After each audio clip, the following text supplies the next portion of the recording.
فاذكروني أذكركم واشكروا لي ولا تكفرون. يا أيها الذين آمنوا استعينوا بالصبر والصلاة إن الله مع الصابرين.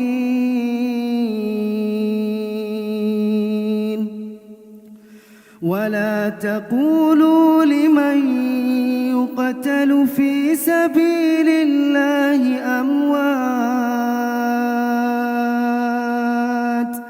بل أحياء ولكن لا تشعرون. ولنبلونكم بشيء من الخوف والجوع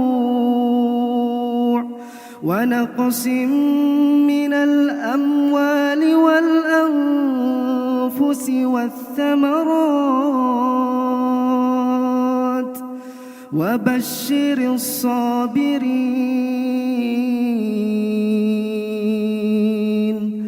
الذين إذا أصابتهم مصيبة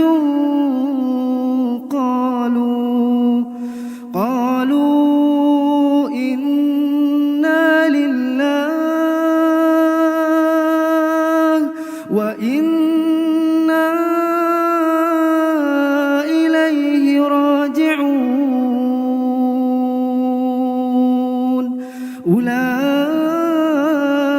عليهم صلوات من ربهم ورحمة وأولئك هم المهتدون.